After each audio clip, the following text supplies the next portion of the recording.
আমরা জানি এবং আপনারাও জানেন, সারা জাতি জানে হেফাজত ইসলাম বাংলাদেশের উপরে কি হত্যাযজ্ঞ চালানো হয়েছে বিগত ফ্যাসিস্ট আওয়ামী লীগ আমলের সময়ে। 2013 সালের 5ই মে শাপলা চত্বরে যে গণহত্যা চালানো হয়েছে, তাতে যারা শহীদ হয়েছেন তাদের সঠিক সংখ্যাও এখনো পর্যন্ত নিরূপণ করা হয়নি। সেই শাপলা চত্বরের হত্যাকাণ্ডের বিচার চেয়ে হেফাজত ইসলাম বাংলাদেশের পক্ষ থেকে আদালতে মামলা দায়ের করা হয়েছে। ওনারা সেই মামলার সুষ্ঠু বিচার চায়, দ্রুত নিষ্পত্তি চান। আমরা তার সাথে একমত।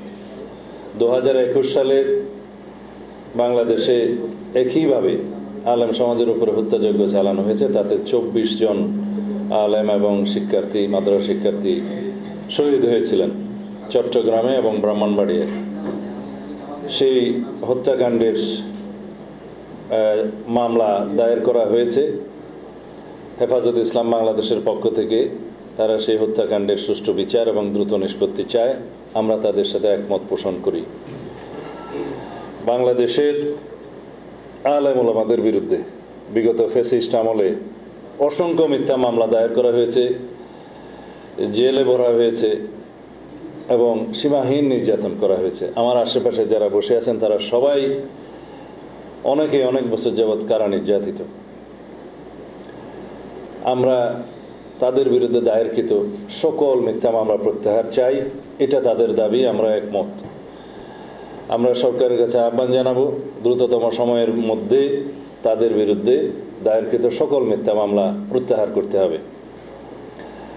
আওয়ামী লীগকে রাজনৈতিক দল হিসাবে বিচারের আওতায় নিয়ে আসার জন্য ওনাদের দাবি আছে, যেই দাবি আমরা প্রকাশ্যে করেছি, লিখিতভাবে করেছি, সরকারকে জানিয়েছি, জনগণের সামনে আমরা প্রস্তাব আকারে তুলে ধরেছি। তারা সেই দাবি আমাদের কাছে পুনরায় উত্থাপন করেছেন। আমরা চাই আওয়ামী লীগকে গণহত্যার দায়ে, মানবতা বিরোধী অপরাধের দায়ে বিচারের আওতায় আনা হোক। সেজন্য প্রয়োজনে সংবিধানের 47 অনুচ্ছেদ অনুযায়ী আইন করা যায়, আইন সংশোধন করা যায়। বিচারিক প্রক্রিয়ার মধ্য দিয়ে যদি আওয়ামী লীগের রাজনৈতিক ভাগ্য নির্ধারিত হয়, সেটাই দেশের জনগণ মেনে নেবে। আর আন্তর্জাতিক অপরাধ ট্রাইব্যুনালের যাদের বিরুদ্ধে গণহত্যা এবং মানবতা বিরোধী অপরাধের জন্য মামলা দায়ের করা হয়েছে, ফ্যাসিস্ট শেখ হাসিনা সহ তার মন্ত্রী, এমপি এবং তার দোসরদের বিরুদ্ধে, সেই মামলাগুলোর কোনো দৃশ্যমান অগ্রগতি এখনো পর্যন্ত আমাদের সামনে নেই এবং জাতি অত্যন্ত প্রত্যাশা করে, সমগ্র জাতি উদ্গ্রীব যে এই মামলাগুলো যেন দ্রুত নিষ্পত্তি হয়।